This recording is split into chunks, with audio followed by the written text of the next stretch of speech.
The past should be altered by the present as much as the present is directed by the past. Christopher Nolan के career को time bending movies हमेशा से ही define करती आई हैं। Finally इस बार Nolan ने कुछ नया जिम्मे लिया है। इस बार नोलन ने टाइम को दोनों साइड से टैकल करने की कोशिश की है और रिजल्ट एक विजुअल पजल बन के सामने आया है, टेनेट। मेरे हिसाब से टेनेट इस सदी की सबसे कॉम्प्लिकेटेड मूवीज में से एक है, इसलिए इसे समझने के लिए एक वीडियो काफ़ी नहीं है। टेनेट को पूरी तरह से समझने के लिए आपको अपकमिंग 3 वीडियोस को फॉलो करना होगा। इस सीरीज़ का ये पहला वीडियो है। ये वीडियो स्पेशली उन लोगों के लिए है जिन्होंने मूवी अभी तक नहीं देखी है। बिना स्पॉयलर्स के मैं उसका प्रीमिस एक्सप्लेन करने की कोशिश करूँगा। So let's begin. Movie John David Washington को फॉलो करती है, जिसे पूरी फिल्म में प्रोटैगनिस्ट कहा गया है। वो एक कवर्ट ऑप का एजेंट है जो एक प्लूटोनियम सर्च मिशन को कंडक्ट कर रहा है, जिस सर्च मिशन में वो एक मिस्टीरियस ऑर्गेनाइजेशन का मेंबर बन जाता है जो उसकी हेल्प करती है फिल्म के एंटागनिस्ट आंद्रे सैटोर को रोकने में, जो वर्ल्ड वॉर 3 स्टार्ट करने की कोशिश कर रहा है।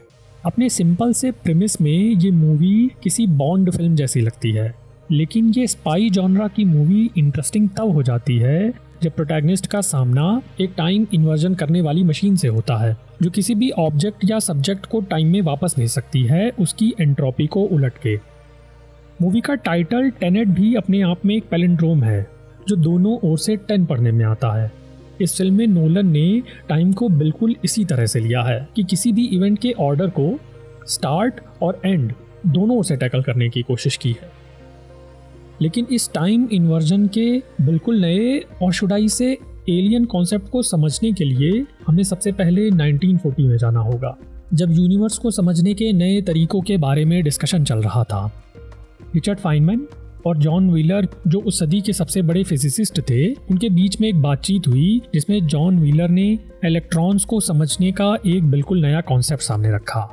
उन्होंने बताया कि सभी इलेक्ट्रॉन्स का चार्ज और मास एग्जैक्ट इक्वल होता है, क्योंकि शायद ये सारे इलेक्ट्रॉन्स असल में एक ही इलेक्ट्रॉन है।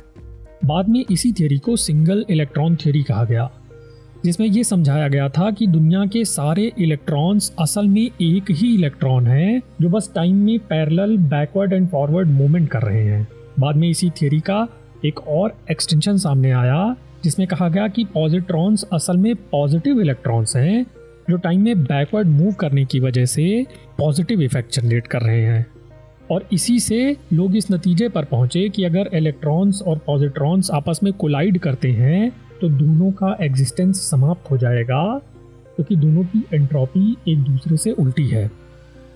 यही वन इलेक्ट्रॉन यूनिवर्स थ्योरी ही टेनेट का फंडामेंटल आइडिया है, जिसमें हमारा प्रोटैगनिस्ट एक ही टाइमलाइन में पास्ट, प्रेजेंट और फ्यूचर में मूव करके एक स्टेबल रियलिटी को शेप देते हुए वर्ल्ड वॉर 3 को टालने की कोशिश करता है, और साथ में उसी टाइमलाइन में अपने सारे पास्ट, प्रेजेंट एंड फ्यूचर के दूसरे वर्जन्स को अवॉइड करता जाता है। प्लॉट के ओरिजिन को अगर क्रोनोलॉजिकल ऑर्डर में देखा जाए तो उसे ढूंढना बहुत ही मुश्किल है। असल में ये कहानी 2060 में स्टार्ट होती है।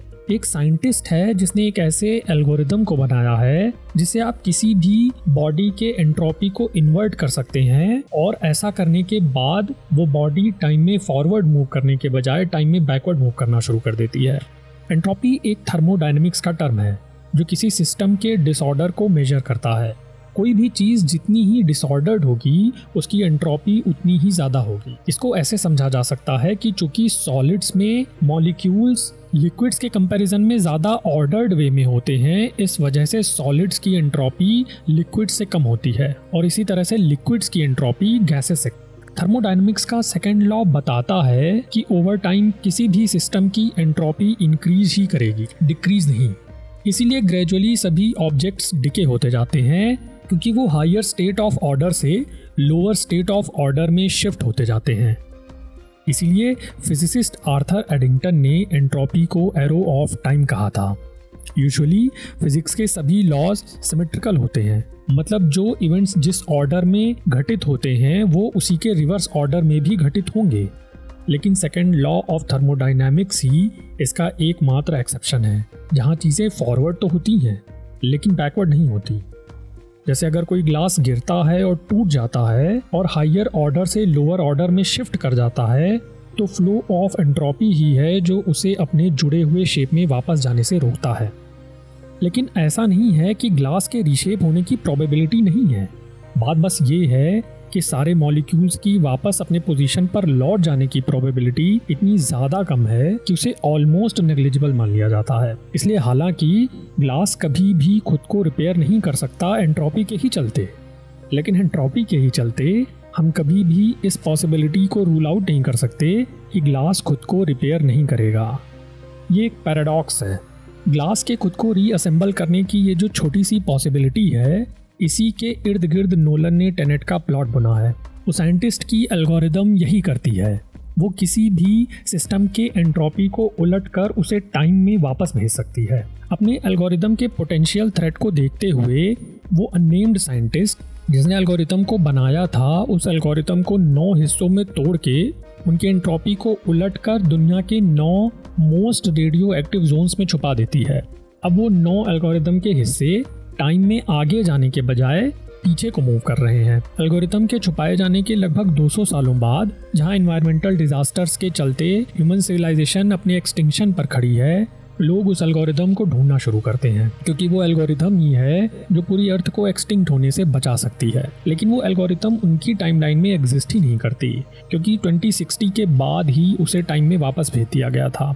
इसलिए फ्यूचर सिविलाइजेशन हमारे टाइम पीरियड से कांटेक्ट करके उन्हें उस एंट्रोपी इन्वर्जन एल्गोरिथम को ढूंढने और उन्हें फिर से फ्यूचर में भेजने का काम सौंपती है। यहाँ ध्यान देने वाली बात यह है कि किसी भी ऑब्जेक्ट की एंट्रोपी को उलटना फ्यूचर सिविलाइजेशंस को भी आता है। जो उन्हें नहीं आता है वो है पूरी अर्थ की एंट्रोपी को उलटना, जिसमें वो एल्गोरिथम उनकी हेल्प करने वाली है। आंद्रे सैटोर, जो कि फिल्म का एंटागनिस्ट है, उसे रशिया में स्टार्क्स 12 नाम की एक सिटी में एक कैप्सूल दबा हुआ मिलता है, जिसमें इंस्ट्रक्शंस हैं फ्यूचर टेक्नोलॉजी का यूज़ करके एंट्रोपी को इन्वर्ट करने वाली मशीन बनाने के लिए, और रिसोर्सेज की तरह यूज़ करने के लिए कैप्सूल में बहुत सारा गोल्ड भी है। उसे बस करना ये है कि उन 9 हिस्सों को खोजकर उनके एंट्रोपी को रिवर्ट करके उन्हें किसी जगह पर छुपाना है, जहां अगले 200 सालों बाद वो हमारी नेक्स्ट जनरेशन को मिल जाए। इसलिए यंग आंद्रे सैटोर उस गोल्ड का यूज़ करके एक एम्पायर खड़ा करना शुरू करता है, और एक एक करके वो एल्गोरिथम के 9 टुकड़ों को इकट्ठा करता जाता है। एक बार जब वो इन 9 टुकड़ों को इकट्ठा कर लेगा तो उसे उसी अबेंडन्ड रशियन सिटी स्टार्क्स 12 में उन 9 टुकड़ों को छुपा देना है, ताकि अगले 200 सालों तक वो हमारी अगली जनरेशन्स का वेट करते रहें। टाइम इन्वर्जन हमारी प्रेजेंट जनरेशन को ख़त्म कर देगा, क्योंकि हमारा फ्यूचर जो उनका पास्ट है वो अर्थ के टाइम इन्वर्जन के बाद फ्यूचर जनरेशन्स का प्रेजेंट बन जाएगा, और इसी वजह से our future will cease to exist. But thankfully Tenet exist करती थी या शायद फ्यूचर में करेगी।